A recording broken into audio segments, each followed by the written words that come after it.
ఆశ్చర్యకరమైన బైబిల్ పాఠంగా ద్వితీయోపదేశకాండము 26వ అధ్యాయం చదువుకుందాము. నీ దేవుడైన యెహోవా నీకు స్వాస్థ్యంగా ఇచ్చుచున్న దేశమునకు నీవు వచ్చి దాన్ని స్వాధీనపరచుకొని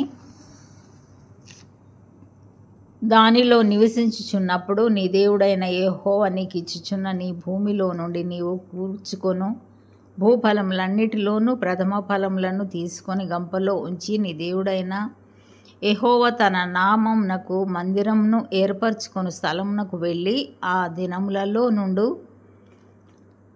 యాజకుని యొద్దకు పోయి యెహోవా మన పితరులకిచ్చెదనని ప్రమాణం చేసిన దేశమునకు నేను వచ్చి ఉన్న సంగతి నేడు నీ దేవుడైన యెహోవా సన్నిధిని ఒప్పుకొనుచున్నానని అతనితో చెప్పవలెను. యాజకుడు ఆ గంపను నీ చేతిలో నుండి తీసుకొని నీ దేవుడైన యెహోవా బలిపీఠమునెదుట ఉంచగా, నీవు నా తండ్రి నశించుచున్న అరామీ దేశస్థుడు, అతడు ఐగుప్తునకు వెళ్ళెను. కొద్దిమందితో అక్కడికి పోయి పరవాసి అయి గొప్పదియు బలమైనదియు విస్తారమైనదియు నగు జనమాయను.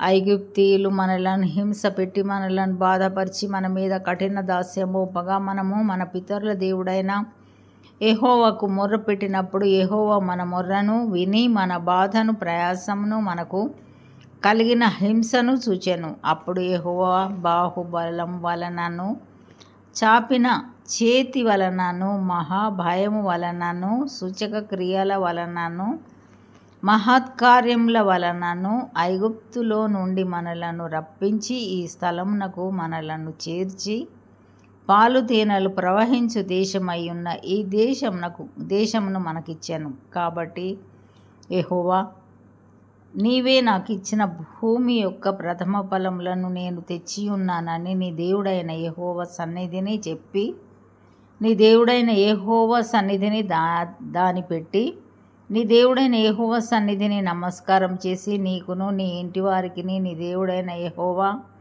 దయచేసిన మేలంతటి విషయము నీవును లేవీయులను నీ దేశంలో ఉన్న పరదేశులను సంతోషింపవలెను. 10వ భాగమిచ్చు సంవత్సరమున అనగా 3వ సంవత్సరమున నీ వచ్చుబడిలో 10వ వంతును చెల్లించి అది లేవీయులకును పరదేశులకును తండ్రి లేని వారికిని విధవరాండ్రకును ఇయ్యవలెను. వారు నీ గ్రామములలో తిని తృప్తి పొందిన తరువాత నీవు నీ దేవుడైన యెహోవా సన్నిధిని నీవు నాకు ఆజ్ఞాపించిన నీ ఆజ్ఞలన్నిటి చొప్పున నా ఇంట నుండి ప్రతిష్ఠితమైన దానిని తీసివేసి లేవీయులకును పరదేశులకును తండ్రి లేని వారికిని విధవరాండ్రకును నేనిచ్చి ఉన్నాను. నీ ఆజ్ఞలలో దేనిని నేను మీరలేదు, దేనిని మరచిపోలేదు. నేను దుఃఖంలో నుండగా దానిలో కొంచెమైనను తినలేదు, అపవిత్రుడనై ఉండగా దానిలో దేనిని తీసివేయలేదు. చనిపోయిన వారి విషయమై దానిలో ఏదియు నేనియ్యలేదు. నా దేవుడైన యెహోవా మాట విని నీవు నాకు ఆజ్ఞాపించినట్లు సమస్తమును జరిపి ఉన్నాను. నీ పరిశుద్ధాలయమగు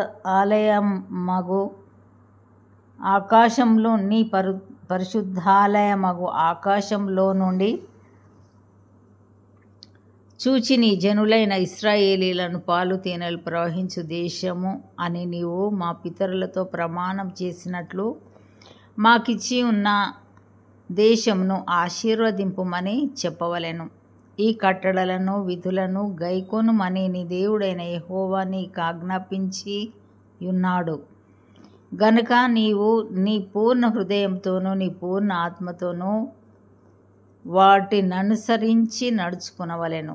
యెహోవాయే నీకు దేవుడై ఉన్నాడనియు నీవు ఆయన మార్గముల యందు నడిచి ఆయన కట్టడలను ఆయన ఆజ్ఞలను ఆయన విధులను అనుసరించి ఆయన మాట విందునని నేడు ఆయనతో మాట ఇచ్చితివి. మరియు యెహోవా నీతో చెప్పినట్లు నీవే తనకు స్వకీయ జనమై ఉండి తన ఆజ్ఞలన్నిటినీ గైకొందుననియు తాను సృజించిన సమస్త జనముల కంటే నీకు కీర్తి ఘనత పేరు కలుగునట్లు నిన్ను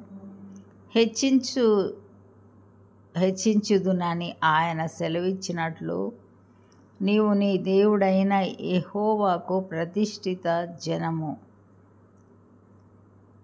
జనమయ్యుందువనియు యెహోవా ఈ దినమున ప్రకటించెను.